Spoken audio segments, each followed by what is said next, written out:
దైవాత్మారాము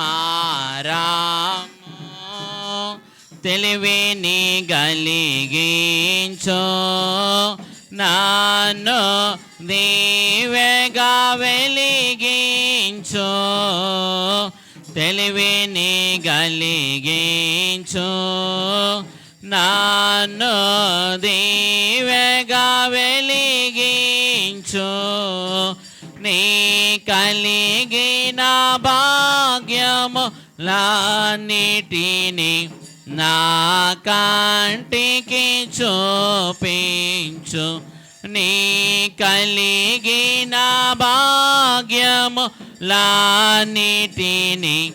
నా కంటికి చూపించు దైవాత్మా రాము. దేవునికి స్తోత్రం. హల్లెలూయా. ప్రభునందు ప్రియమైన వారలారా, ప్రత్యేకమైన సమయములో దేవుని యొక్క పరిశుద్ధ గ్రంథములో నుంచి దేవుని వాక్యాన్ని ధ్యానించుకుందాం. నెహెమ్యా గ్రంథము 8వ అధ్యాయము 15 నుంచి 18 వచనాల వరకు కొన్ని విషయాలు ఈ దినము ధ్యానించుకుందాం. మరియు వారు తమ పట్టణములన్నిటిలోనూ యెరూషలేములోనూ ప్రకటన చేసి తెలియజేయవలసినది ఏమనగా, మీరు పర్వతమునకు పోయి ఒలీవ చెట్ల కొమ్మలను, అడవి ఒలీవ చెట్ల కొమ్మలను, గొంజి చెట్ల కొమ్మలను, ఈత చెట్ల కొమ్మలను, గుబురుగల వేరువేరు చెట్ల కొమ్మలను తెచ్చి వ్రాయబడినట్లుగా పర్ణశాలలు కట్టవలెను. ఆ ప్రకారమే జనులు పోయి కొమ్మలను తెచ్చి జనులందరూ తమ తమ ఇండ్ల మీదను తమ లోగిళ్లలోను దేవమందిరపు ఆవరణములోను నీటి గుమ్మపు వీధిలోను ఎఫ్రాయిపు గుమ్మపు వీధిలోను పర్ణశాలలు కట్టుకొనిది. మరియు చెరలో నుండి తిరిగి వచ్చిన వారి సమూహమును పర్ణశాలలో కట్టుకుని వాటిలో కూర్చుండిరి. నూను కుమారుడైన యెహోషువ దినములు మొదలుకొని అది వరకు ఇశ్రాయేలుల లాగున చేసి ఉండలేదు. అప్పుడు వారికి బహు సంతోషము పుట్టెను. ఇదియుగాక మొదటి దినము మొదలుకొని కడదినము వరకు అనుదినము ఎజ్రా దేవుని ధర్మశాస్త్ర గ్రంథమును చదివి వినిపించుచు వచ్చెను. వారు ఈ ఉత్సవమును 7 దినముల వరకు ఆచరించిన తరువాత విధి చొప్పున 8వ దినమున వారు పరిశుద్ధ సంగముగా కూడుకొనిరి. ఆమేన్. ఈ ప్రత్యేకమైనటువంటి ఆరాధన కార్యక్రమములు ఏకీభించిన మెల్లరకు ప్రభు అయిన యేసుక్రీస్తు వారి నామమున కృపయు సమాధానమును సంతోషమును క్షేమాభివృద్ధియు ప్రభు మీకు దయచేయునుగాక. ఆమేన్. ప్రభునందు ప్రియమైన స్నేహితులారా, ఈ దినము దేవుడు ఏర్పాటు చేసుకున్న జనాంగం విషయంలో కొన్ని ప్రత్యేకమైన పండుగలను దేవుడు ఏర్పాటు చేసిన వారై ఉన్నారు. దైవజనులు దేవదాసయ్య గారు చెప్తూ, ఈ మొట్టమొదటి మనుష్యుడు ఎవరంటే ఆదాము. దేవుడు కలుగు చేసిన మొట్టమొదటి మనుష్యుడు ఎవరో ఆదాము. ఆదాము దేవుని కుమారుడు అని వాక్యం సెలవిస్తుంది. కాబట్టి మొట్టమొదటి మనుషుడు ఆదాము. ఆదాము నుంచి దేవుడు ప్రకటెముకని తీసి ఎవరిని చేశారు? అవమను చేశారు. అవమలో నుంచి దేవుడు జనాంగాలను తీసుకొచ్చారు. ఈ భూలోకములో ఎన్ని వంశములు ఉన్నా, ఎంతమంది జనాంగం ఉన్నా అందరూ ఎవరి నుంచి వచ్చిన వారు? అవమ నుంచి వచ్చిన వారే. అందుకనే జీవము గల ప్రతి వానికి తల్లి అవమ్మ. కాబట్టి అవమ నుంచి ఎవరిని తీసుకొచ్చాడు దేవుడు? జనాంగాలు. ఈ జనాంగాల నుంచి దేవుడు ఏర్పాటు జనాంగమైన యూదులను తీసుకొచ్చారు. మీరు అడగచ్చు, ఏంటి పాస్టర్ గారు యూదులే ఎందుకు తీసుకోవాలి, మనమందరం లేమా, మనలో నుంచి తీసుకోకూడదా అంటే, దేవుడు పరలోకం నుంచి చూసినప్పుడు భక్తి గలవారా ఎవరని చూస్తే యూదులు దేవుడికి కనపడ్డారన్నమాట. కనుక దేవుడు యూదా జనాంగాన్ని ఏర్పాటు చేసుకున్నారు. అబ్రహాము ద్వారా దేవుడు నిబంధన చేసి ఈ జనాంగాన్ని ప్రత్యేకంగా ఏర్పాటు చేసుకున్నారు. ఈ ఏర్పాటు జనాంగమైన యూదుల్లో నుంచే ఏర్పాటు వ్యక్తి అయినటువంటి దావీదు గారు వచ్చారు. అవునా కాదా? దావీదు కుమారుడుగా పిలువబడటానికే ఈ వంశంలో నుంచి ఎవరు వచ్చారు? యేసుక్రీస్తు ప్రభువారు వచ్చారు. యేసుక్రీస్తు ప్రభువారిలో నుంచే క్రైస్తవ సంఘం వచ్చింది. ఎవరు వచ్చారమ్మా? మనం అందరం వచ్చాం. ఎవరిలో నుంచి? ప్రభువుని బట్టి వచ్చాం, వాక్యాన్ని బట్టి వచ్చాం, దేవుని విశ్వసించి వచ్చాం. ఒకప్పుడు లోకములో ఉన్నాం, ఒకప్పుడు పాపములో ఉన్నాం, ఒకప్పుడు అజ్ఞానములో ఉన్నాం, ఒకప్పుడు సృష్టికర్త ఎవరో తెలియక అజ్ఞానం అనే పాపములో ఉన్నాం, అంధకారం అనే పాపములో ఉన్నాం. లోక సంబంధమైన మాలిన్యమనే పాపంలో ఉన్నాం. ఎప్పుడైతే ప్రభువుని గుర్తెరిగామో క్రీస్తుని బట్టి వచ్చిందే ఏంటి? క్రైస్తవ సంఘము. సంఘం అంటే ఎవరో? నీవు నేనే. కాబట్టి క్రీస్తులో నుంచి వచ్చింది ఎవరంటే క్రైస్తవ సంఘం. ఈ సంఘములో నుంచి ప్రత్యేకంగా దేవుడు బయటకు తీసుకొస్తారు. ఆ సంఘము పేరే పెండ్లి కుమార్తె సంఘము లేదా వధువు సంఘము. ఉదాహరణకి మీకు చెప్తా. అమ్మ, మీరు ఎన్నన్నా పెళ్ళిళ్ళకి వెళ్ళారా? క్రైస్తవ పెళ్ళి కానీ లేదా క్రైస్తవేతర పెళ్ళి కానీ ఏ వివాహానికి కానీ మీరు వెళ్ళారా? వెళ్ళినప్పుడు పెండ్లి కుమార్తె ఎవరో నాకు తెలియట్లేదండి ఈ పెళ్ళిలో అని ఎవరైనా అనగలరా? అమ్మా, ఎంతమంది అయినా కానీ పెళ్ళికి 1,00,000 ఉన్నాయి, 2,00,000 మంది ఉన్నాయి, ఎంతమంది ఉన్నా పెండ్లి కుమార్తె ఎవరో నాకు ఇక్కడ తెలియట్లేదు నీకు చూపిస్తారా? ఎవరన్నా నాకు పెండ్లి కుమార్తె ఎవరో చెప్తారని అడుగుతారా? ఎందుకని? ఏ పెళ్ళిలో అయినా ఆమె ఎలాగుంటుంది? ప్రత్యేకముగా ఉంటుంది. ఆమె వస్త్రధారణ కానీ, ఆమె యొక్క రూపము కానీ, ఆమె అలంకరణ కానీ, ఆమె యొక్క మరి ప్రత్యేకమైన స్థితిని బట్టి ఎవరైనా గుర్తిస్తారు. అలాగే ఈ కోట్ల సంఖ్యలో ఉన్న క్రైస్తవ సంఘములో నుంచి రేపు ప్రత్యేకంగా దేవుడు పిలుచుకునే సంఘమే పెండ్లి కుమార్తె సంఘం. ఈ సంఘాన్ని తీసుకొని ఎక్కడికి వెళ్తారు? మధ్యాకాశములో నూతన యెరూషలేముకి తీసుకెళ్తారు. మీరు అడగచ్చు, పాస్టర్ గారు ఇది అన్యాయం కదా, అందరినీ ప్రభు రక్షించాడు, మరలా వారిలో నుంచి కొత్త వారిని, ప్రత్యేకమైన వారిని పెండ్లి కుమార్తెను తీసుకెళ్ళటం ఇది అన్యాయం కాదా అని అడగచ్చు మీరు. ప్రభు ఎప్పుడు న్యాయస్థుడే. ఇదిగో నేను త్వరగా వచ్చుచున్నాను అన్నాడా లేదా? ఎవరైతే నమ్మి విశ్వసించి ఆయన కొరకు ఎదురు చూస్తారో వారే ఆయనకి కావాలి. అమ్మ, ఇంటా ఉంటుంది. ఇంటా ఆమె ఎవరి కొరకు ఎదురు చూసిద్ది? ఆ యజమానుడు ఎప్పుడు వస్తాడా, ఇటో డ్యూటీ టైం అయిపోయింది ఎప్పుడు వస్తాడా అని చెప్పి ఏం చేస్తుంది? ఆస్తి ఆయన కొరకు ఎదురు చూస్తూ ఉంటుంది. కనుక భర్త మీద నమ్మకం భార్యకు భర్తకి భార్య మీద నమ్మకం. అలాగే ప్రభు రక్తముతో సంపాదించిన ఈ సంఘము ఎవరి కొరకు నిరీక్షించాలా? ఆయన కొరకే నిరీక్షించాలా. ఆ సంఘమే నికార్సైన సంఘము, ఆ సంఘమే నిజమైన సంఘం. ఆ సంఘాన్ని తీసుకెళ్ళడానికి ప్రభు వస్తాడు. ఇందులో న్యాయం ఉందా లేదా? కాబట్టి పెండ్లి కుమార్తెగా మనం సిద్ధపడాలంటే ఎవరి కొరకు ఎదురు చూడాలా? ప్రభు కొరకు ఎదురు చూడాలి. ప్రకటన గ్రంథంలో 7 సార్లు ఉంది, ఇదిగో నేను త్వరగా వచ్చున్నాను, ఇదిగో నేను త్వరగా వచ్చున్నాను. త్వరగా అంటే ఆలస్యం ఉందా? లేదు. నువ్వు పనికి వెళ్తా ఉన్నావు, నీ తోటి పనావుని పిలుస్తున్నావు, అక్క రెడీ అన్నా అంటే ఇదిగో అక్క వచ్చేస్తున్నా త్వరగా అనగా నువ్వేం చేస్తావు? అక్కడ ఆగుతావు. అక్క నాకు టైం ఉందిలే, నువ్వు బా అంటే ఏం చేస్తాం? అలాగే ప్రభు త్వరగా వస్తున్నాడంటే మనం కూడా ఏం చేయాలా?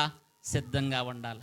ఇలా సిద్ధపడిన సంఘాన్ని తీసుకెళ్ళడానికి ప్రభు మధ్యాకాశానికి వస్తున్నారు. ఆ సంఘములో నీవు నేను ఉండాలని ఈ యొక్క బోధలైనా, ఈ యొక్క పాఠములైనా, ఈ యొక్క ఆరాధనైనా దావదాసయ్య గారు చెప్తూ, భూలోక ఆరాధనలో ఏకీభించేవారంట రేపు పరలోకములో జరిగే నిత్య ఆరాధనలో ఏకీభించేవారుగా ఉండగలరంట.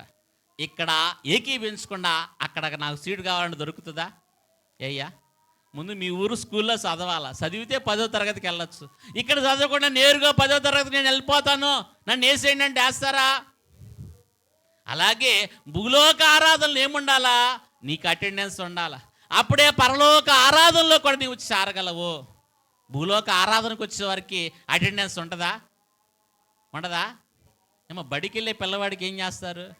అటెండెన్స్ ఉంటారు. అటెండెన్స్లు ఫుల్ఫిల్గా ఉంటేనే నెక్స్ట్ ఇయర్కి ఏం చేస్తారు? ప్రమోట్ చేస్తారు.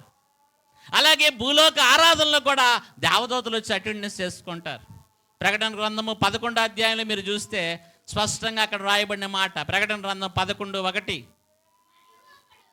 మరియు అతడు ఆ చేతికర్ర వంటి కొల్లకర్ర నాకు ఇచ్చి, నీవు లేచి దేవుని ఆలయమును బలిపీఠమును కొలత వేసి ఆలయములో పూజించు వారిని.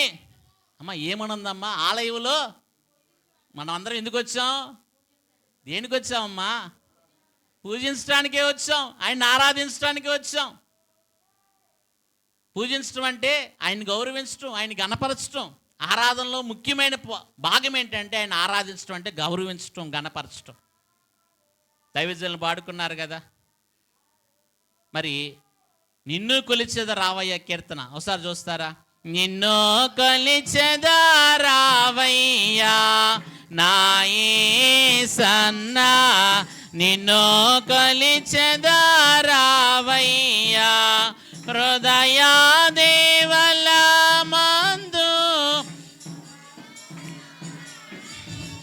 నిల్పి, హృదయా దేవల మందు ముద నిన్ను నిల్పి, భక్తి పుష్పములాచి భజించి పూజించి నిన్ను కొలిచెదారావయ్యా నా యేసన్నా, నిన్ను కొలిచెదారావయ్యా. ఏం చేయాలంట? భక్తి పుష్పములతో భజించి పూజించి.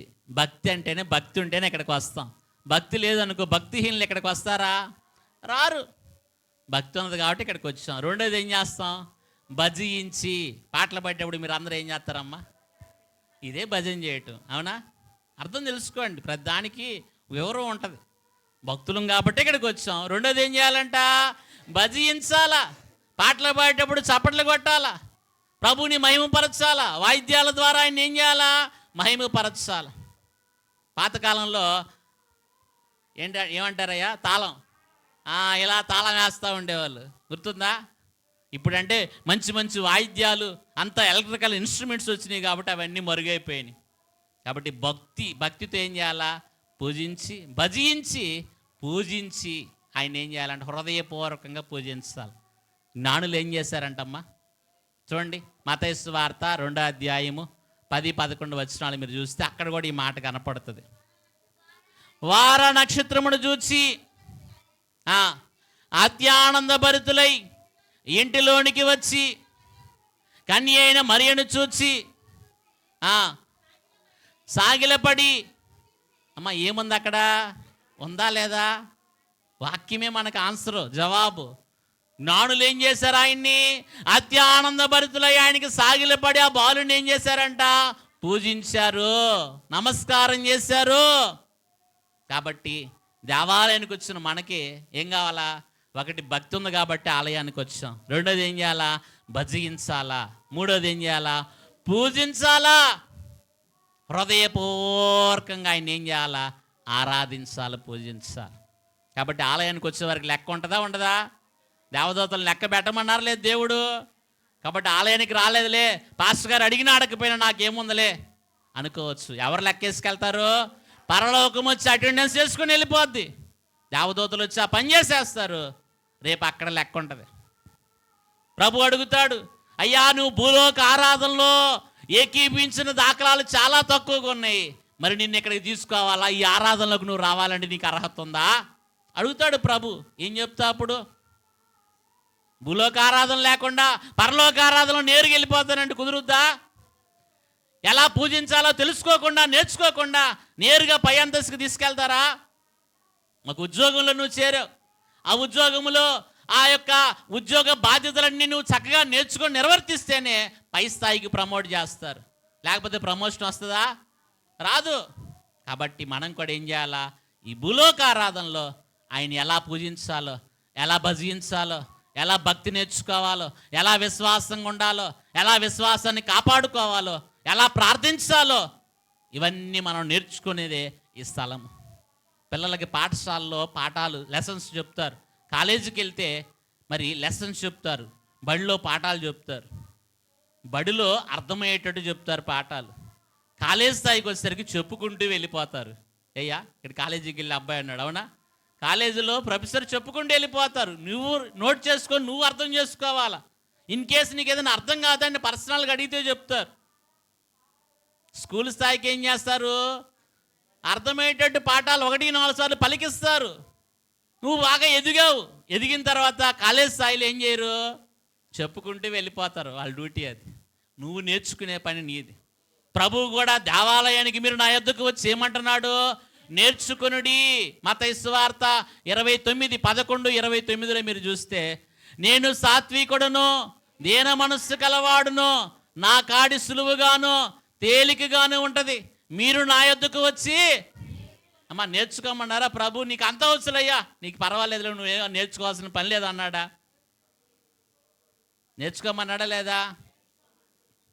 మేము ఈ ప్రాంతాలకు వచ్చినప్పుడు మొట్టమొదటి 2015లో వచ్చాం. ఈ లంక ప్రాంతాలకి. నా స్వగ్రామం చీరాల. వివాహము తెనాల్లో చేసుకుంటాను బట్టి దేవుడి పిల్లవకి ఈ ప్రాంతాలకు వచ్చాం. మేము ఈ ప్రాంతాలకు వచ్చినప్పుడు అనేక మందిరాలు ఉన్నాయి. ప్రభుని అడిగాం, ప్రభువా మేము చదువుకున్న వారిమి, ఇక్కడ చాలా చర్చిలు ఉన్నాయి కదా, మమ్మల్ని ఎందుకు ఇక్కడ తీసుకొచ్చా? ఏ పట్టణంలోనో ఏ సిటీలోనో అయితే ఇంకా బాగుంటుంది కదా అని మేము ఆశపడ్డాం. ప్రభు సన్నిధిలో ఈ ప్రశ్న అడిగి కనిపెడుతూ ఉంటే ప్రభు చెప్పిన ఆన్సర్, వాళ్ళెవరూ భక్తి నేర్పించట్లేదు, మీరు నేర్పిస్తారని మిమ్మల్ని తీసుకొచ్చాను అని అన్నారు. చాలా సంతోషం వేసింది మాకు. ఏం చెప్పారు ప్రభు? వాళ్ళెవరు భక్తి ఏం చేస్తారని తీసుకొచ్చాము? భక్తి నేర్పిస్తారని మిమ్మల్ని తీసుకొచ్చామని అన్నారు. కాబట్టి నేర్పించే పని మాది, నేర్చుకునే పని మీది. నేర్చుకున్న మీరేమవుతారు? ధన్యులు అవుతారు. ప్రకటన గ్రంథం 1వ అధ్యాయం 3వ వచనంలో ఉంటుంది, ఈ ప్రవచన వాక్యములు చదువువాడును సమయము సమీపించినది గనుక ఈ ప్రవచన వాక్యములు చదువువాడును వాటిని విని ఇందులో వ్రాయబడిన సంగతులను గాయకుని వారును, గాయకొనటం అంటే నేర్చుకోవటం, రిసీవ్ చేసుకోవటం అన్నమాట. కాబట్టి మనం ఎప్పుడైతే నేర్చుకుంటాం మనం ఏమవుతాం? ధన్యులం అవుతాం. నేర్చుకోకపోతే అలాగే ఉండిపోతాం. బడికి వెళ్ళి నేర్చుకోలేదనుకో 2 సంవత్సరాలు 3 సంవత్సరాలు చూస్తారు. మాస్టర్ గారు చదివిన తరగతికే వేస్తారు ఆడిని. ఆడికి ఇసుకు పుట్టి ఆడిని మానేయాల. వీళ్ళకి ఏముంది, వీళ్ళకి ఫీజు వస్తుంది కాబట్టి చెప్తానే ఉంటారు. కానీ వాడు చదవట్లేదు అనుకో, 3 ఏళ్ళు కూడా అదే తరగతి చదువుతున్నారు అనుకో, 1వ తరగతి 3 సంవత్సరాలు చదివానుకో, మాస్టర్ గారు ఏమంటారు? యా మీ పిల్లవాడు ఏం లాభం లేదు, తీసుకెళ్ళిపో, చదువు అవ్వట్లేదు అంటారా అనరా? కాబట్టి ప్రియమైన వారలారా, మనం కూడా దేవాలయానికి ఎందుకు వచ్చేదంటే విశ్వాసం నేర్చుకోవడానికి, భక్తి తత్వం నేర్చుకోవడానికి. దేవాలయంలో ఆయన దేవుడు అల్లరికి కర్త కాడు. పరిశుద్ధాత్ముడు ఎవరికి కర్త కాడు? అల్లరికి కర్త కాడు. ఆయన సమాధానమునకే కర్త. దేవాలయంలో ఉన్నప్పుడు మనం డిసిప్లైన్గా ఉండాలి. దేవుడు కన్ను మనల్ని చూస్తుంది. పరిశుద్ధులు దేవదూతలు మన మధ్య ఉన్నారు. కాబట్టి మనం చాలా జాగ్రత్తగా ఉండాలి సుమా. బయట నువ్వు ఎలాగున్నావు అనేది ఎవరు అడగరు, కానీ దేవాలయంలో దేవుని కన్ను నిన్ను చూస్తుంది. పరిశుద్ధులు దేవదూతలు మన మధ్య ఉన్నారు. చాలా జాగ్రత్తగా మసులుకోవాలి. దైవజనులు అన్నారు, ప్రభువు దూతలును పరిశుద్ధులున్, ఇక ప్రభువు దూతలును పరిశుద్ధులున్, విభవముగా మన మాధ్యమసలుచు వెలుగుచుందురుగా, వెలుగుచుందురుగా, గనుక నాకేమి కొదవా నాదుడుండా. కాబట్టి మన మధ్య ప్రభు ఉన్నారు, పరిశుద్ధులు ఉన్నారు. మనం చాలా జాగ్రత్తగా ఉండాలి. వాక్యం అంటే దేవుడే. వాక్యాన్ని రిసీవ్ చేసుకుంటున్నామంటే దేవుడు మనలోకి వచ్చేస్తున్నాడు. ఎవరిలోకి వచ్చేస్తున్నారమ్మా? దేవుడు మనలోకి వచ్చేస్తున్నారు. రాబోయే రోజుల్లో పరిశుద్ధ గ్రంథంతో మరుగైపోద్ది. అంత్య దినాల్లో, కడవరి దినాల్లో మరుగైపోవచ్చు. కానీ ఈ గ్రంథం ఎక్కడ ఉండాలా? ఎక్కడ ఉంటే మరుగైపోద్దాము. ఇది తీసుకొని ఎక్కడ పెట్టుకోవాలా? హృదయంలో ఉంటే ఎవరైనా తీసేయగలరా? అయ్యా నీ చేతిలో ఉన్నది లాక్కోగలరు, కానీ నీ హృదయంలో ఉన్నది ఎవరు? కాబట్టి ఎక్కడ ఉంచుకోవాలి? వాక్యాన్ని హృదయంలో ఉంచుకోవాలి. కాబట్టి హృదయంలో ఉంచుకుంటే నువ్వే దేవాలయంగా మార్చబడితే ప్రభు నీలోకి వచ్చేస్తారు. దేవదాసయ్య గారు చెప్పారు, ఆరాధనకు వెలుచున్న నీవు, కొన్ని దినాలకి దేవాలయానికి వెలుచున్న నీవు, నీవే ఆలయంగా మారిపోవాలంట. ఎలా మారిపోవాలంట? మనం ఆలయంగా మార్చడం ఏంటి పాస్టర్ గారు, ఏం మాట్లాడుతున్నారు మీరు అంటారా? దేవుని వాక్యం చెప్తుంది. కొరింథీయులకు రాసిన మొదటి పత్రిక 3వ అధ్యాయం 16వ వచనం మీరు ఒకసారి చదువుకున్నట్లయితే, అపోస్తలుడైన పౌలు కొరింథీయులకు రాసిన మొదటి పత్రిక 3వ అధ్యాయం 16వ వచనం. అందరూ చదవండి అమ్మా. మీరు దేవుని ఆలయమై ఉన్నారనియు దేవుని ఆత్మ మీలో నివసించుతున్నదని మీరు అమ్మ మీరు అందరూ ఏమై ఉన్నారు చెప్పండి? నేను దేవుని ఆలయమై ఉన్నాను. నువ్వు ఆలయం అయితే ఇంకెక్కడికి రావాల్సిన పని ఏంటి? దేవుడు ఎక్కడికి వచ్చేస్తాడు? ఇదే ఈ అనుభవంలోకి రావటానికే ఈ భక్తి ఇదంతా నేర్చుకోవటం. ఆలయంగా మనమే మార్చబడితే ఎవరు వస్తారు మనలోకి? ప్రభువే వస్తారు. కాబట్టి ఇశ్రాయేలు ఏర్పాటు జనాంగము దేవుడు 430 సంవత్సరాలు వీరు ఐగుప్తు బానిసత్వంలో ఉన్నారు. ఎన్ని సంవత్సరాలమ్మా? 430 సంవత్సరాలు ఐగుప్తు బానిసత్వంలో ఉన్న వీరికి దేవుడు ఆ చెర నుంచి విడిపించాక కొన్ని పండుగలు ఏర్పాటు చేశారు. లేవీకాండము 23వ అధ్యాయంలో మీరు చూసినట్లయితే ఇక్కడ దేవుడు 7 పండుగలను దేవుడు ఇశ్రాయేలుకి పరిచయం చేస్తూ ఉన్నారు. ఒక్కసారి ఆ 7 పండుగల పేర్లు చెప్పుకొని ముందుకు వెళ్దాం. లేవీకాండము 23వ అధ్యాయం మీరు చూసినట్లయితే నేను వచనాలు చెప్తాను. మొదటి పండుగ మనం చూస్తే పస్కా పండుగ 23:5 పస్కా పండుగ. రెండవ పండుగ మీరు చూసినట్లయితే పులిని రొట్టెలు లేదా పొంగని రొట్టెల పండుగ 6వ వచనం 23:6. అలాగే మూడవ పండుగ మనం చూస్తే 23:10 మనం చూసినట్లయితే ప్రథమ ఫలముల పండగ. ఏ పండగ అంట? ప్రథమ ఫలముల పండగ. నాలుగో పండుగ మనం చూస్తే 16వ వచనం 23:16 లేవీకాండం. ఆ పండగే పెంతుకోస్తు పండుగ. ఏ పండుగ అంట? పెంతుకోస్తు పండుగ లేదా 7 వారముల పండగ. 7 వారాలంటే వారానికి ఎన్ని రోజులమ్మా? 7 రోజులు. 7 ఏళ్ళు 49 పండగతో కలిపి 50. పెంతుకోస్తు అంటే అర్థం 50వ దినము. ఎన్నో రోజు అంట? 50వ రోజు. నాలుగో పండుగ ఏ పండగ? పెంతుకోస్తు పండగ. ఐదవదిగా మనం చూసినట్లయితే బోర్ల పండుగ 24వ వచనం లేవీకాండం 23:24. 7వ నెలలో మొదటి దినమున మీకు విశ్రాంతి దినము, అందులో జ్ఞాపకార్థ శృంగధ్వని వినినప్పుడు మీరు పరిశుద్ధ సంఘముగా కూడవలెను. ఈ పండుగ పేరే బోర్ల పండుగ 24. అలాగే 6వ పండుగ చూస్తే ప్రాయశ్చిత్తార్థ దిన పండుగ లేదా విమోచన పండుగ 23వ అధ్యాయము 27వ వచనం మనం చూసినట్లయితే ప్రాయశ్చిత్తార్థ పండుగ లేదా విమోచన పండుగ. 7వది మనం చూసినట్లయితే 23వ అధ్యాయము 34వ వచనం. నీవు ఇశ్రాయేలుతో ఇట్లనుము, ఈ 7వ నెల 15వ దినము మొదలుకొని 7 దినముల వరకు యెహోవాకు పర్ణశాల పండుగను జరుపవలెను. ఎన్ని పండుగలు ఉన్నాయ్యా? 7 పండుగలు. ఇందులో యాత్రా పండుగలు 3. యాత్రా పండుగలు అంటే ప్రతి వారు కూడా యెరూషలేమునకు ప్రయాణం చేయాలి. ఇశ్రాయేలు ఆరాధన స్థలం, ముఖ్య స్థలం ఏంటి వారికి? యెరూషలేం. కాబట్టి ప్రతి వారు కూడా ఖచ్చితంగా ఈ 3 పండుగలకి ఏం చేయాలా? దేవాలయానికి రావాల్సిందే. వాటిలో ఒక పండుగే పస్కా పండుగ. ఏ పండుగ అమ్మా? పస్కా పండుగ. రెండవది మనం చూస్తే పెంతుకోస్తు పండుగ. మూడవది పర్ణశాల పండుగ. ఈ 3 పండుగలకు వాళ్ళు ఎక్కడ రావాల్సిందే? ఎక్కడికి రావాలి? దేవాలయానికి రావాలి. కాబట్టి ఈ పర్ణశాల పండుగ సాదృశ్యంగానే పర్ణశాల పండుగ అంటే వారందరూ కూడా దేవాలయానికి వచ్చి రావాలి. దేవాలయం ఆవరణంలోనే పర్ణశాలలో కట్టుకోవాలి. ఇందా చదువుకున్నాం నెహెమ్యా గ్రంథము 8వ అధ్యాయంలో మీరు చూస్తే ప్రభు చెప్తున్న మాట. నెహెమ్యా గ్రంథము 8వ అధ్యాయము వారికి ప్రకటన చేయబడింది. ఏమని? 15వ వచనంలో ఉన్న చూడు. మరియు వారు తమ పట్టణములన్నిట్లోనూ యెరూషలేములోనూ ప్రకటన చేసి తెలియజేయవలసినది ఏమనగా, మీరు పర్వతమునకు పోయి ఒలీవ చెట్ల కొమ్మలను, అడవి ఒలీవ చెట్ల కొమ్మలను, గొంజి చెట్ల కొమ్మలను, ఈత చెట్ల కొమ్మలను, గుబురు గల వేరు వేరు చెట్ల కొమ్మలను తెచ్చి వ్రాయబడినట్లుగా పర్ణశాలను. అమ్మ, ప్రకటన జరిగిందా లేదా? ప్రకటన అంటే ఏంటి? తెలియచేయటం. సహజంగా వివాహ ప్రకటనలు కూడా చేస్తారు, అవునా? దేవాలయం ఏం చేస్తాం? 2 ప్రకటనలన్నా దేవాలయంలో చేశాక 3వ ప్రకటన పెళ్లి రోజు చేస్తారు. ప్రకటన అంటే ఏంటి? తెలియచేయటం. ఇప్పుడు యెరూషలేము అక్కడ ఉన్న వారందరికీ కూడా ప్రకటన చేశారు. ఏమని? అయ్యా, పర్ణశాల పండుగ వస్తుంది, మీరందరూ కూడా ఒలీవ చెట్లు కొమ్మలను, అడవి ఒలీవ చెట్లు కొమ్మలను, గొంజి చెట్లు కొమ్మలను ఇవన్నీ తీసుకొచ్చి పర్ణశాలలో కట్టుకోవాలి. ఏం చేయాలంటమ్మా? పర్ణశాలలో కట్టుకొని అందులో వారిని వాసం చేయాలి. బైబిల్లో 7 రోజులు ఈ పండగ చేశారు. ఎన్ని రోజులు చేశారమ్మా? 7 రోజులు. అంటే ప్రతి వారు కూడా కుటుంబాలకు వచ్చి ఏం చేసేవారు? ఆ మందిరపు ఆవరణం అంతా కూడా పర్ణశాలలో కట్టుకొని ఎవరి కుటుంబాల వల్ల ఆవరణంలో ఆ పర్ణశాలలో ఏం చేసేవాళ్ళు? 7 రోజులు నివాసం చేసేవారు. అంటే వారికి ఉన్న ఆహార పదార్థాలు కూడా తెచ్చుకునేవారు.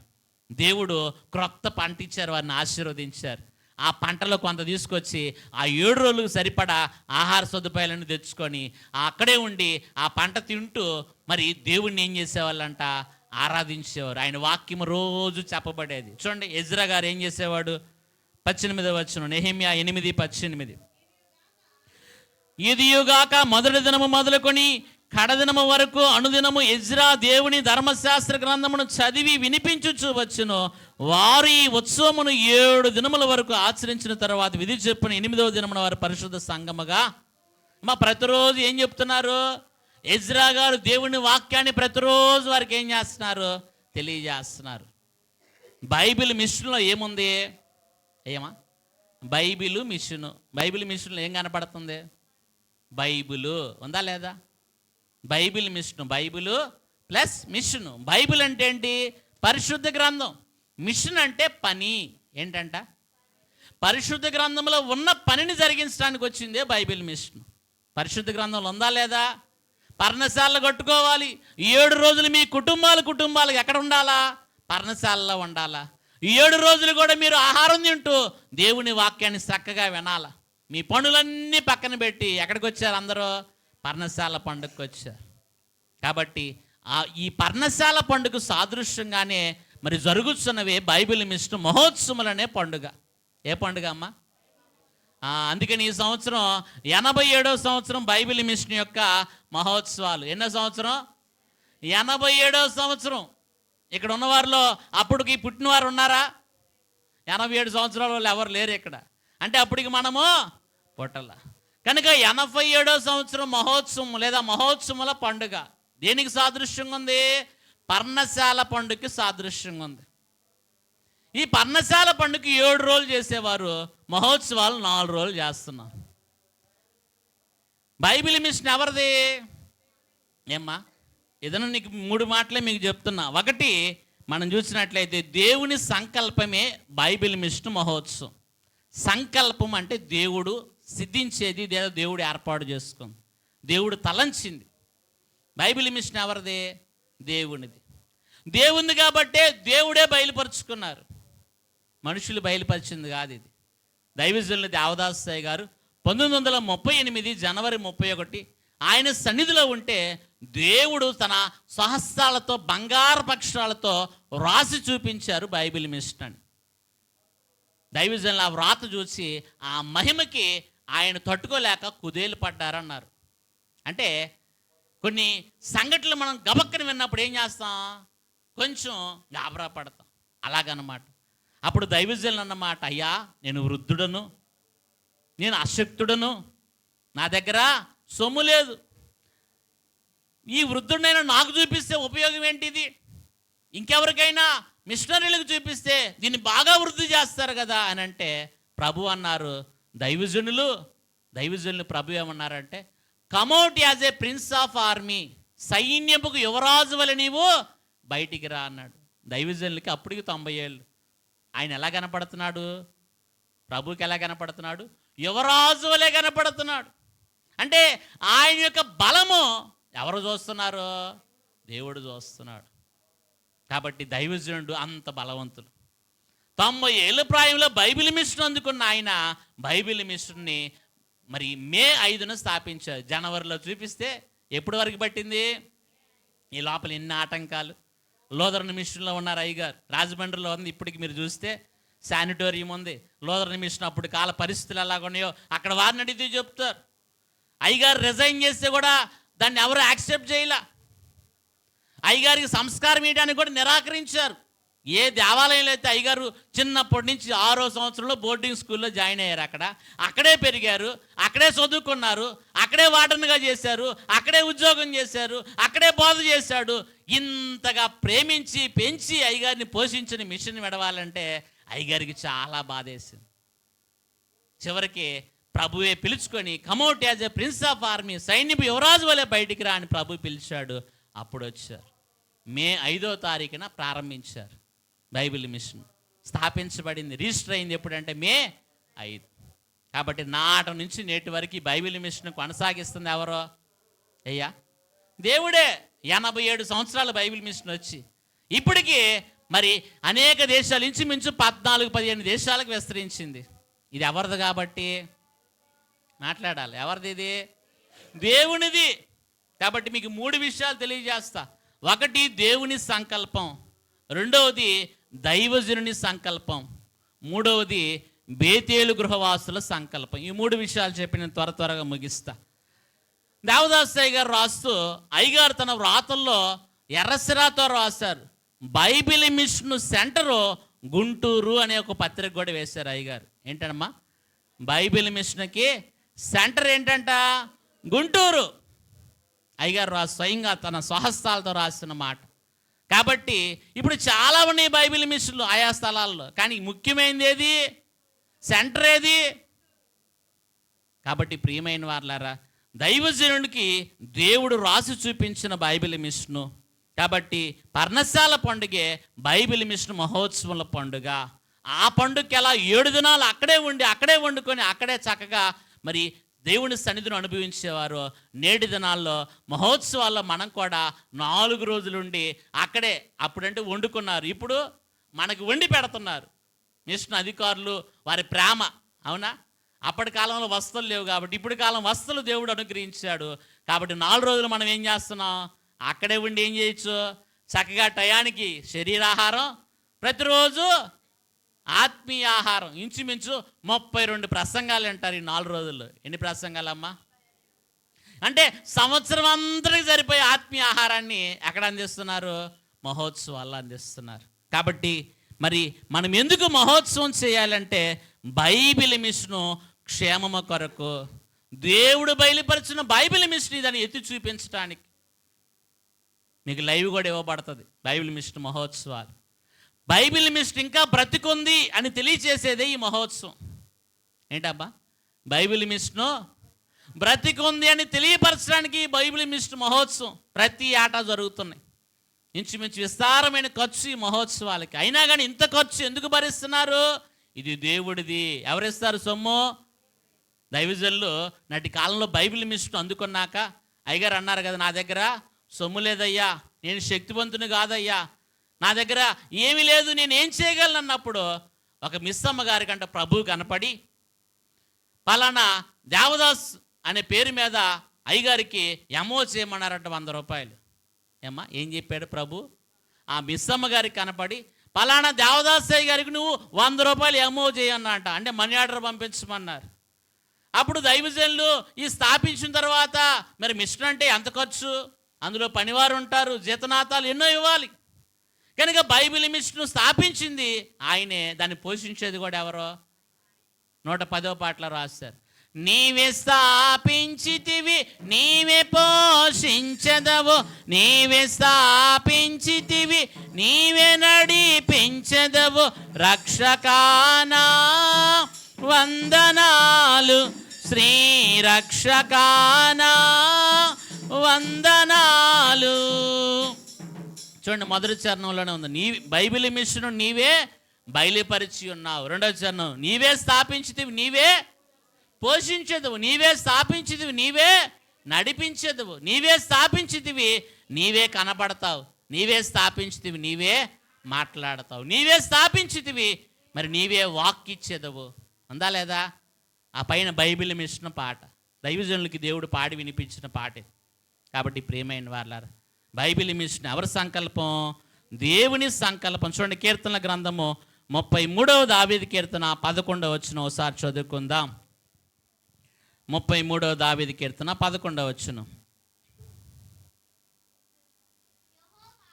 యెహోవా ఆలోచన సదాకాలము నిలుచును, ఆయన సంకల్పమును తరతరములకు ఉండును. చాలమ్మా, యెహోవా ఆలోచన సదాకాలము నిలిచి ఉంటుంది. ఆయన సంకల్పం అంట తరతరాలకు ఉంటుంది. అంటే ఎవరు సంకల్పించారు బైబిల్ మిషను? మాట్లాడాలి. ఎవరు సంకల్పించారు? దేవుడు సంకల్పించాడు. ఆయన ఆలోచన ఎప్పటి వరకు ఉంటుందంట? సదాకాలం ఉంటుంది. ఆయన సంకల్పించిన పని అంట తరతరాలకి జరుగుతుంది. అవునా కదా? బైబిల్ మిషన్ సేవ 87 సంవత్సరం. మరి తరతరాలు, ఇప్పటికి 2-3 తరాలు కూడా ఉన్నాయి. మా చీరాల కాబట్టి చీరాల ప్రాంతంలో యనుమల రత్నమ్మ గారు అని ఉన్నారు. అప్పుల్లో దేవదాసయ్య గారు గుంటూరు బేతేల్ హౌస్లో ఉంటే అక్కడ మరి అటు వెళ్తా ఇటు వెళ్తా ఆమె నీళ్లు బిందు మోసుకుంటూ వెళ్తా విన్న మాటలు విని సన్నిధి నేర్చుకొని అయ్యగారి దగ్గర ఆ సన్నిధిని తీసుకొచ్చి చీరాల్లో పెట్టారు.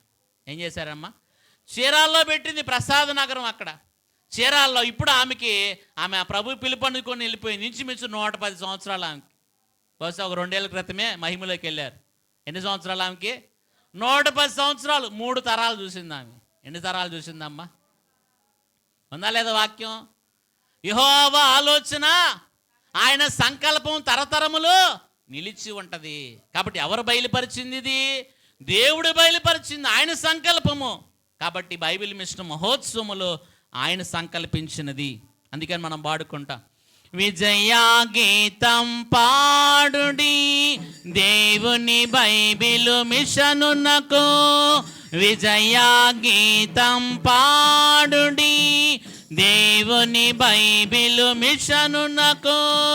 87 ఏండ్లు గల యౌవన దశలోనున్నది, 87 ఏండ్లు గల యౌవన దశలోనున్నది, విజయ గీతం పాడుడి దేవుని బైబిల్ మిషనునకు.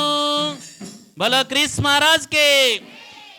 కాబట్టి దేవుని సంకల్పము బైబిల్ మిషను, ఆయన మహోత్సవములు. కాబట్టి మహోత్సవములు ఎందుకంటే మిషన్ క్షేమం కొరకు. దేని కొరకు అంటమ్మా? మిషన్ క్షేమము కొరకు. అలాగే సంఘముల క్షేమము వృద్ధి కొరకు. ఈ సంఘాలన్నీ ఎక్కడికి వెళ్తాయి? మహోత్సవములు ఏకీపిస్తాయి. తద్వారా సంఘము క్షేమంగా ఉంటుంది, సంఘము కూడా ఏమవుద్ది? వృద్ధి పొందుతూ ఉంటుంది. ఇంకా మనం చూసినట్లయితే దేవుని సన్మానించడానికే మహోత్సవం. అందరూ చేరి ఏం చేస్తారు? దేవునికి స్తుతులతో సింహాసనం వేస్తారు. ఏ సింహాసనం అంటమ్మా? స్తుతుల సింహాసనము. దేవదూతలు నిత్యం ఆయన స్తుతిస్తారు. మనము కాడ ఆయన స్తుతిస్తే మన స్తుతులన్నీ కలిసి ఒక సింహాసనం అవ్వాలి. ఆ సింహాసనం మీద ఎవరిని కూర్చోబెట్టాలా? ప్రభువుని కూర్చోబెట్టాలి. చూడండి, బైబిల్ మిషన్ ప్రపంచంలో ఎన్ని ప్రాంతాల్లో ఉన్నాయో అందరూ కూడా ఎక్కడికి రావాలా? అయ్యగారు అన్నారు కదా, గుంటూరు సెంటరు అన్నారు. కాబట్టి అందరూ కూడా ఎక్కడికి రావాల్సిన వారే? గుంటూరు రావాల్సిందే. కనుక అందరూ వచ్చి మరి స్తుతిస్తే ఆ స్తుతులన్నీ కలిసి ఒక సింహాసనం అయిపోద్ది. అక్కడ ఎవరిని కూర్చోబెట్టాలా? ప్రభువుని కూర్చోబెట్టాలా. కాబట్టి దేవుని సంకల్పం ఏమై ఉన్నదంటే బైబిల్ మిషను. రెండవది మనం చూసినట్లయితే దైవజనుని సంకల్పమే మహోత్సవం. ఎవరి సంకల్పం అంటే ఇది? దైవజనుని సంకల్పం. మొట్టమొదట దైవజనులు 1938 జనవరి 31న మరి బైబిల్ మిషన్ పిలుపు అందుకున్నారు. నాటి నుంచి బైబిల్ మిషన్ మరి అక్కడి నుంచి ఎక్కడ దాకా వచ్చింది? గుంటూరు వచ్చింది. మొట్టమొదటి బైబిల్ మిషన్ బయలుపరిచింది ఎక్కడ? రాజమండ్రి. రాజమండ్రి నుంచి అయ్యగారు ప్రత్తిపాడు వచ్చారు. ఎక్కడికి వచ్చారమ్మా? ప్రత్తిపాడు. అప్పటి కాలంలో సస్యాలు నిర్వహించారు అక్కడ ప్రత్తిపాడులో. అనేక మంది రోగులు కూడా బాగైపోయారు. ఎన్నో కార్యాలు దేవుడు అక్కడ చేశారు. ఆ ప్రత్తిపాడు నుంచి తర్వాత తాడేపల్లిగూడెం వచ్చారు అయ్యగారు. అక్కడి నుంచి ఎక్కడికి వచ్చారు? తాడేపల్లిగూడెం వచ్చారు. అక్కడి నుంచి అయ్యగారు బేతేలు గృహానికి నడిపించబడ్డారు. ఎక్కడికి నడిపించబడ్డారు? గుంటూరు బేతేలు గృహమునికి నడిపించబడ్డారు.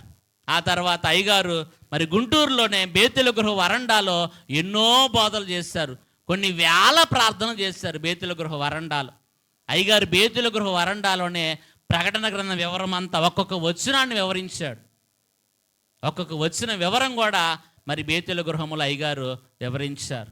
ఎన్నో పత్రికలు వేయించారు. ప్రభు ఏది చెప్పినా అయ్యగారికి నాటి కాలంలో పత్రిక వేయించేవాళ్ళు. ఏం చేసేవాళ్ళమ్మా? పత్రిక వేయించి అందరికి పంచేవారు పాంప్లెట్లు. అప్పటి కాలము పత్రిక పరిచయం ఎక్కువగా ఉండేది. అలా ఆ పత్రికలు తీసుకొని ఒరిస్సా వెళ్ళిన వారు ఎవరంటే సుజీవరావు గారు రెవరెండ్ అయ్యగారి దగ్గరికి వచ్చారంట. అయ్యగారి దగ్గరికి వచ్చి అయ్యగారి పత్రికలు ఇచ్చి ఆయన తల మీద పెట్టుకో, అడవి మనిషి పో అన్నారంట. ఏమన్నారు? ఆయనకి బాగా గడ్డం ఉండేదన్నమాట ఇక్కడ దాకా. ఓ అడవి మనిషి వెళ్ళిపో అనగానే ఆయన పత్రికలు నడుచుకుంటూ పంచుకుంటూ వెళ్ళి చివరికి ఎక్కడ దాకా వెళ్ళేసరికి అయిపోయిందంటే బరంపురం ఒరిస్సా వెళ్ళేసరికి అయిపోయింది. అక్కడికి వెళ్ళి ఆయన సేవ చేశారు. ఆయనకి ఎన్నో వరాలు ఉన్నాయి. తెలుగులోనే ప్రార్థన చేసేవాడంట, బాగైపోయేవారంట. దేవుని మహాకృపను బట్టి బేతుల గృహవాసుల ప్రోత్సాహాన్ని బట్టి ప్రెసిడెంట్గా తీసుకెళ్ళాం. ఒరిస్సా వెళ్ళాం లాస్ట్ ఇయర్ మార్చిలో వెళ్ళాం. మరి ఆ ప్రాంతాలంతా తిరిగి చూసి వచ్చాం. మొత్తం అడవి అన్నమాట, అంత నక్సలైట్ల ఏరియా అంతా. మరి అక్కడ సేవ చేయటువంటి ఆషామాషి కాదు. కనుక ఆ అయ్యగారు 90 రోజులు పులుల గుహలో మరి ఉపవాసం చేశారంట. ఎన్ని రోజులు? 90 రోజులు. పులుల గుహ అంటే పులి ఏ జంతువునైనా చంపి ఏం చేస్తుంది? లాక్కొచ్చి ఆ గుహలోనే పెడుతుంది, అక్కడే తింటుంది, అక్కడే ఉంటుంది. ఆ గుహలో ఎవరైనా ఉండగలరా? ఉండలేరు. 90 రోజులు ఆ గుహలో ఉపవాసం ఉన్నాడు. ఆ సెంటర్, ఆ ఏరియాని బాగ్లౌడ్ అంటారన్నమాట. కనుక అటువంటి భయంకరమైన ప్రాంతాల్లో కూడా మరి ఈ పత్రికలు తీసుకెళ్ళి అక్కడ సేవ చేశారంటే ఇప్పటికీ ఒరిస్సా ప్రాంతంలో బైబిల్ మిషన్ సేవ చాలా గొప్పగా ఉంది. ఇంచుమించు 200 పైచీలకే సేవకులు అక్కడ ఉన్నారు. కాబట్టి అంత గొప్ప పరిచర్య జరుగుతుందంటే ఎవరి ప్రార్థనలో? దైవజనుని ప్రార్థన. మన మహోత్సవాలు ఎలా జరుగుతాయి? అక్కడ కూడా జరుగుతాయి, అడవుల్లో జరుగుతాయి. కానీ ఎక్కడి నుంచి వస్తారో? జనాలు వస్తారు, విస్తారంగా వస్తారు. మన మహోత్సవాలకు వచ్చినట్టు వస్తారు. అక్కడికి ఒరిస్సా వెళ్ళడానికే 2 రోజులు ప్రయాణం ట్రైన్లో వెళ్తే. వైజాగ్ వెళ్ళి వైజాగ్ నుంచి మళ్ళీ ఇంకో ట్రైన్ మారాల. కాబట్టి ప్రియమైన వారలారా, దైవజనుని సంకల్పించారు. దేవుని సంకల్పం ఎవరిలోకి వచ్చింది? దైవజనులోకి వచ్చింది. దైవజనులు బైబిల్ మిషన్ను సంకల్పించి ప్రారంభించారు. మొదట రాజమండ్రిలో ఉన్నది ఎక్కడికి వచ్చింది? ప్రతిపాడు నుంచి తాడేపల్లిగూడెం నుంచి గుంటూరు బేతేల గృహానికి వచ్చింది. ఇక్కడి నుంచి క్రీస్తు దేవాలయంలో జరిగినాయి కొన్ని దినాలు. ఆ తర్వాత రామయ్య హై స్కూల్లో జరిగినాయి గుంటూరులో. ఆ తర్వాత హైమావతి టెక్స్టైల్స్లో జరిగినాయి. ఆ తర్వాత నంబూరు రైల్వే స్టేషన్ దగ్గర జరిగినాయి. చివరకు గుంటూరు నాగార్జున యూనివర్సిటీ ఎదురైబడిన విశాలమైన పందిరిలో జరుగుతున్నాయి నాటి నుంచి. చూడండి ఎక్కడి నుంచి ఎక్కడికి దేవుడు తీసుకొచ్చాడు. కాబట్టి దేవుని సంకల్పాన్ని దైవజనులు గట్టిగా పట్టుకున్నారు. దైవజనులు కూడా ఈ పనిని ఆగక ప్రభు కృపను బట్టి ఏం చేశారు? ముందుకి సాగించిన వారుగా ఉన్నారు. చూడండి ఆమోసు గ్రంథము 3వ అధ్యాయము 7వ వచనం చదువుకున్నట్లయితే దైవజనుని సంకల్పమే బైబిల్ మిషన్. ఆమోసు గ్రంథం 3:7 ముగించుకుందాం ఒక 10 నిమిషాలు. ఆమోసు గ్రంథం 3:7 తన సేవకులైన ప్రవక్తలకు తాను సంకల్పించిన దానిని ప్రభు బయలుపరచకుండా ప్రభు అయిన యెహోవా ఏమీ చేయడు. మా దేవుడు తన ప్రవక్తలైన వారికి సంకల్పించి చెప్పకుండా ఉంటాడా? అమ్మ అబ్రహాముకి చెప్పలేదా? సొదొమ గొమొర్రా పట్టణం నాశనం కాకముందు ఎవరికి చెప్పారు? చెప్పాడా లేదా? అబ్రహాముకి చెప్పాడు. కాబట్టి దేవుడు తన ఉద్దేశించింది ఖచ్చితంగా ఏం చేస్తాడు? తన ప్రజలకు తెలియజేస్తారు, ప్రవక్తలకి. దైవజనుడు అందుకున్నాడు, దేవుడు చెప్పాడు. ఆ విధంగా ఈ మహోత్సవాల నాటి నుంచి నేటి వరకు 87 సంవత్సరాల నుంచి దేవుడు ఏం చేస్తున్నాడు? కొనసాగిస్తున్నాడు. చూడండమ్మా, దేవుడు చెప్పింది ఎప్పుడు కూడా ఆగదు. మనుషులు ఏర్పాటు చేసిందా? ఎప్పటికైనా ఆగిపోవచ్చు. అందుకనే ఒక మాట అంటారు, యేసు ప్రభుని మరి సిలువకు అప్పగించేటప్పుడు మరి ఆ ప్రవక్త అంటాడు, నీవు దేవుడు సంకల్పించింది ఒకవేళ ఆపు చేస్తే అది ఆగదు, కానీ మనుషుల యొక్క ప్రయత్నాలను ఆపాలంటే ఆపచ్చేమో, కానీ ఎవరు సంకల్పిస్తే ఆపలేమో. దేవుడు సంకల్పించిన దానికి వ్యతిరేకంగా వెళ్తే దేవుడికి వ్యతిరేకంగా నువ్వేం చేసినట్టు అవుతావు? పాపం చేసినట్టు అవుతుందేమో. కాబట్టి ప్రియమైనది ఎవరి సంకల్పం? దేవుని సంకల్పం. దైవజనులు ఆ సంకల్పాన్ని అందుకొని పటిష్టంగా పట్టుకొని ముందుకు నడిపించారు. కాబట్టి బైబిల్ మిషన్ మహోత్సవం ఒకటి దేవుని సంకల్పం, రెండోది ఎవరిది? దైవజనుని సంకల్పమే బైబిల్ మిషను. చూడండి కీర్తనల గ్రంథము 66వ దావీదు కీర్తన 5వ వచనం ఒకసారి చదువుకుందాం. 66:5 యెహోవా వాక్యమునకు భయపడువారులారా ఆయన మాట వినుడి, మిమ్మును ద్వేషించుచు. చూడండి దావీదు కీర్తనమ్మ 66:5 దేవుని ఆశ్చర్య కార్యములను చూడరండి, నరుల ఎడల ఆయన జరిగించు కార్యములను చూడగా ఆయన భీకరుడై ఉన్నాడు. మహోత్సవాలకు ఎందుకు రావాలంటే మీరు దేవుని ఆశ్చర్య కార్యాలు, భీకర కార్యాలు చూడాలంటే ఎక్కడికి రావాలి? నువ్వు మహోత్సవానికి రండి.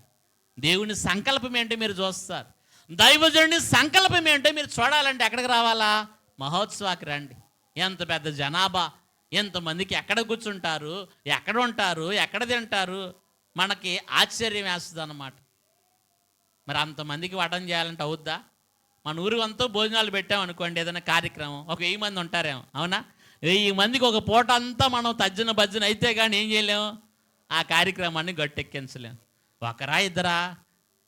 కొంతమంది అర్ధరాత్రులు వస్తారు, కొంతమంది ఎప్పుడు పడితే ఎప్పుడు వస్తారు. ఎప్పుడు వచ్చినా అయ్యా మీకు భోజనం లేదని అంటారా? ఆ మాట రాదు. వేడివేడిగా అప్పటికప్పుడు ఏం చేస్తారు, రెడీగా వాళ్ళకి వడ్డిస్తారు. మన ఇంట్లో అన్న 10 మంది ఉన్న బలంగా వచ్చారు రాత్రి 10ంటికి ఏమనుకుంటాం, ఇంటామంటది. అప్పుడు ఏం చేస్తాడు ఈయన, ఏ హోటల్కో ఆడకని వెళ్ళి ఓ 10 ప్యాకెట్లు కట్టించుకొచ్చి వాళ్ళకి ఇవ్వాల్సిందే, అవునా? ఇంటాం సహకరిస్తే ఏం చేస్తాడు, తిప్పుతారు. అప్పటికప్పుడు ఏం లేదనుకో ఏం చేస్తాం, నాకు తెలియదు నీ ఇష్టం అనగానే ఏం చేస్తాడు ఈయన, పరుగో ఏ హోటల్కి వెళ్తారు, ఎక్కడ దొరికితే అక్కడ తీసుకొస్తారు, అవునా? ఆ 10 మందిని చూసి మనం పంపించడానికే అల్లాడిపోతాం. వెనకటికి ఒక సామెతను చెప్పమంటారా? పొమ్మంటే బాగుండదని పొగ పెట్టేవాళ్ళంట, ఏమవునా? ఈ పొగ కళ్ళు మండి అమ్మో ఇక్కడ ఉండలేము కదా, ఏం చేస్తారు? కాబట్టి మహోత్సవాల్లో దేవుడు విస్తారముగా మరి భోజన సదుపాయములు, మరి ఎంతో ఖర్చు. మహోత్సవాలకు ఇంచుమించు 5 నుంచి 6 కోట్ల దాకా ఖర్చు అవుద్ది. ఎన్ని కోట్లమ్మా? మరి దేవుడే ఇస్తాడు. ఇది ఎవరి సభ అని చెప్పాను? దేవుని సభ. కాబట్టి ఎవరికి వారు ప్రేరేపించబడి మహోత్సవాలకు ఇస్తారు. నాకు తెలిసి ప్రపంచం మొత్తంలో ఇంత పెద్ద సభ ఎక్కడా లేదు. కావాలంటే గూగుల్లో నెట్లో కూడా కొట్టి చూసుకోవచ్చు. ఇన్ని లక్షల మంది ఏకీభవించి ఇంతమందికి భోజనాలు జరిపే సభ అయితే ఏడా లేదు. కాబట్టి ఇది ఎవరిది? దేవునిది, దైవజనునిది కనుక దేవుడు ఎంత ఘనంగా కొనసాగిస్తున్నారు. కాబట్టి మహోత్సవాలకి మనవంతుగా మనం కూడా ఏం చేయాలా? అంతమందికి భోజనం పెట్టే భాగ్యం మనకు దొరుకుతుందంటే మనం అదృష్టవంతులు. దాంట్లో మనవంతుగా మనం ఏం చేయాలా? ప్రేరేపించబడి మహోత్సవాలకి మనం కూడా ఇస్తే మనకు కూడా ఆ దీవెన ఉంటుంది, మన కుటుంబాలకు కూడా ఆ దీవెన దేవుడు ఇస్తాడు. కాబట్టి మొట్టమొదటిది దేవుని సంకల్పం, రెండోది ఎవరి సంకల్పం? దైవజనుని సంకల్పం. అందుకని దైవజనుని గురించి రాశారు, దేవదాసను ఒక ఋషి కలరు, దేవునితో మాట్లాడేవారు, ప్రభు క్రీస్తునకు ప్రియదాసుండు, పరిశుద్ధాత్మకు వశుడైనాడు, గాలిలో వ్రాసిన వ్రాత చదివి బైబిలు మిషను స్థాపించినారని. బైబిలు మిషనును చాటండి విశ్వాసులారా, ఆ భారమంత మీదేనండి విశ్వాసులారా, ఈ మర్మము పూర్తిగా విప్పండి విశ్వాసులారా. బోలో క్రీస్తు మహారాజ్కి. కాబట్టి ఈ పాంప్లెట్స్ అందరికి అందించి మనం ఏం చేయాలా? మిషన్కి ఆహ్వానించాలి. మహోత్సవాలు ఇది ఎవరి సంకల్పం? దేవునిది, దైవజనుని సంకల్పం. కనుక ఈ మహోత్సవాలకు మనం అందరం ఏం చేయాలా? ఆహ్వానించాలి. చూడండి, అందుకని ఇటుపక్క ఎవరి ఫోటో ఉంటుంది? ఎవరి సంకల్పము? దేవునిది. రెండోది ఎవరిది? దైవజనుని సంకల్పం. మూడోది మనం చూసినట్లయితే బేతేలు గృహవాసుల సంకల్పం. ఎవరిదంటమ్మా? దేవుడు దైవజనులకు అందించారు. ఈ దైవజనులు ప్రభు మహిమలోకి వెళ్తూ ఎవరికి ఇచ్చారు ఆ బాధ్యత? అందించారు బేతేలు గృహవాసులకి. చూడండి, రోమాపత్రిక 8వ అధ్యాయం 28వ వచనం ఒకసారి చదువుకుందాం. రోమాపత్రిక 8వ అధ్యాయం 28వ వచనం. దేవుణ్ణి ప్రేమించు వారికి అనగా ఆయన సంకల్పము చొప్పున పిలువబడిన వారికి మేలు కలుగుటకై సమస్తమును సమకూడి జరుగుచున్నవని ఎరుగుదము. అమ్మ, ఎవరి సంకల్పం చొప్పున పిలువబడిన వారికి?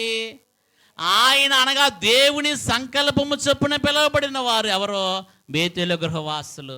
ఆయన్ని ప్రేమించిన వారు. ఎవరిని ప్రేమించారంట? దేవుడు బేతేలు గృహవాసులను ప్రేమించారు కనుక ఆయన సంకల్పము దైవజనుడికి ఇచ్చారు. దైవజనుడు ఎవరి చేతిలో పెట్టారు? బేతేలు గృహవాసుల చేతిలో పెట్టారు. కనుక నాటి నుంచి బాధ్యతను, ఇది భారం కాదు కానీ దేవుడు మా మీద పెట్టిన బాధ్యత. ఏమనుకుంటున్నారు? దేవుడు మా మీద పెట్టిన బాధ్యత ఇది భారం అనుకోకుండా నాటి నుంచి నేటి వరకు బేతేలు గృహవాసులు ఏం చేస్తున్నారు? ఈ పని కొరకు ప్రయాసపడుతున్నారు. వాస్తవం చెప్పాలంటే ఈ నెల రోజులు కంటి మీద కునుకు ఉండదు ప్రెసిడెంట్ అయ్య గారికి. ఈ పనులు వారి పర్మిషన్ తీసుకోవాలా, ప్రభుత్వం వారి పర్మిషన్ తీసుకోవాలా, ఆయా ప్రభుత్వంలో ఉన్న శాఖల వారి పర్మిషన్ తీసుకోవాలి. మరి fire department, medical department, municipality వారు, అలాగే ప్రభుత్వం department, police department, railway department, అందరు ఆర్టీసీ డిపార్ట్మెంట్, వీరందరి దగ్గర ఏం కావాలా? పర్మిషన్స్ కావాలా. ప్రత్యేక బస్సులు వేస్తారు, ప్రత్యేకమైన ట్రైన్లు వేయిస్తారు. కనుక ఈ సదుపాయాలన్నీ గావించాలంటే ఏ లోటు ఉండకూడదు. కనుక వీటన్నిటి కొరకు ప్రయాసపడతారు.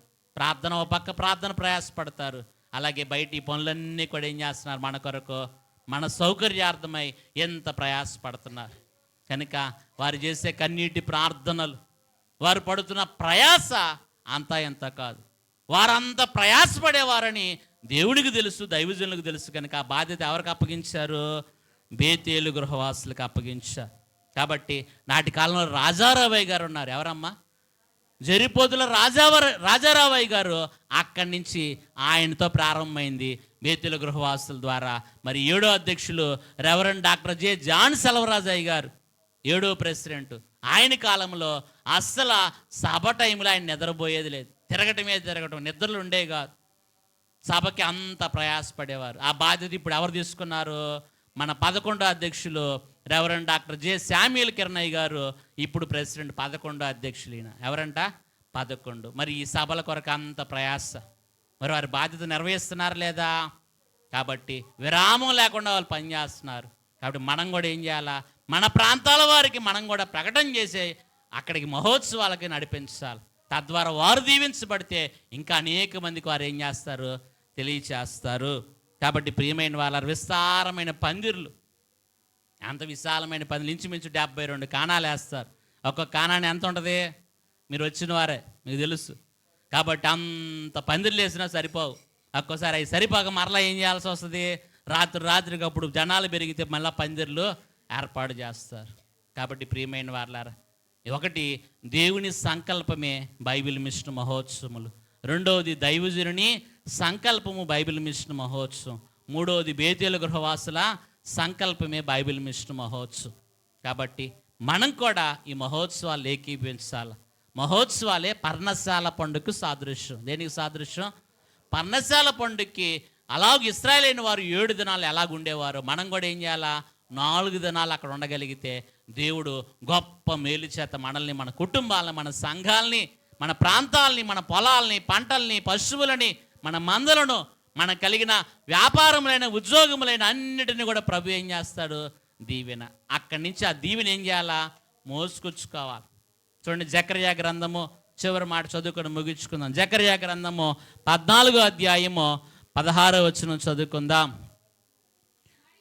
మరియు యెరూషలేము మీదకి వచ్చిన అన్యజనులలో శేషించిన వారందరూ సైన్యములకు అధిపతికి యెహోవాను రాజునకు మ్రొక్కుటకై పర్ణశాల పండుగకు ఆచరించుటకు ఏటేటా అంటే ప్రతి సంవత్సరం వత్తురు లోకమందుండు యెహోవైన రాజునకు మ్రొక్కుటకు యెరూషలేమునకు రాని వారి మీదకి దీవెన వర్షము రాదు. కాబట్టి మహోత్సవాలకు వచ్చినప్పుడు ఆశీర్వాద వర్షం మన మీద కుమ్మరించబడుతుంది. కాబట్టి ఈ మహోత్సవాలు ఏకీపిద్దాం. మనం, మన కుటుంబాలు, సంఘాలు, మన ప్రాంతాలు ఆశీర్వాదం తీసుకొని వచ్చి మన ప్రాంతాలన్నీ కూడా అభివృద్ధి పరుచుకుందాం. అటు గొప్ప దీవెన దేవుడు మనెల్లరికి అనుగ్రహించును గాక. ఆమేన్. పరిశుద్ధుడైన తండ్రి, మీకు వందనాలు. చెప్పండి, వాక్యం బిడ్డల హృదయాల్లో ముద్రించుము దేవా. పర్ణశాల పండుగకు సాదృశ్యముగా అయా 87వ సంవత్సరం మహోత్సవములను బట్టి మీకు వందనాలు, స్తోత్రాలు. మీరు జరిగిస్తున్న ప్రభా ఏర్పాట్లను బట్టి మీకు స్తోత్రములు. ఆ పందిరిలో మీరు చేయించున్న బలమైన విజ్ఞాపన ప్రార్థనలను బట్టి మీకు స్తోత్రములు చెల్లిస్తున్నాం. అలాగు నాయన మిషన్ అంతటిలో కూడా ప్రభా ఇలాగునాయన విజ్ఞాపనలు జరిగిస్తూ ఈ మహోత్సవముల కొరకు అయ్యా బైబిల్ మిషన్ మహోత్సవముల కొరకు దండోరా కార్యక్రమములు నిర్వహిస్తూ అన్ని ప్రాంతాల్లో ప్రభా, అన్ని జోనుల్లో కూడా ఈ దండోరా ద్వారా అనేక మందికి ప్రకటన చేస్తూ, తెలియజేస్తూ ఈ మహోత్సవములకు పురుకొల్పుతూ ఉండగా ప్రతి వారిని కూడా మీరు మహోత్సవములతోటికి ఆకర్షించి మహోత్సవములు జయకరముగా, ఆశీర్వాదకరముగా, మహిమకరముగా జరిగించి దేవా నీవు సంకల్పించిన దాన్ని ఎవ్వరు కూడా మార్చలేరు కనుక తాను ఉద్దేశించిన వాటిని నిష్ఫలము కాని తండ్రికి జయమన్నారు దైవజనులు. మీరు సంకల్పించింది అయ్యా తరతరములకు ఉంటుంది కనుక అట్టి గొప్ప దీవెన ఈ మహోత్సవములు ఘనముగా జరిగించి ఈ మహోత్సవములు ఏకీభించడాన్ని బట్టి మా అందరికి కావలసిన దీవెన దయచేయమని, చెప్పండి వాక్యం బిడ్డల హృదయాల్లో నూరంతలుగా ఫలింప చేయమని మా మంచి బోధకుడు మహోత్సవములను ఏర్పాటు చేయించు సంకల్పించిన గరుడైన యేసుక్రీస్తు వారి నామమున అడిగి వేడుకొనుచున్నాం మా పరమ తండ్రి. ఆమేన్.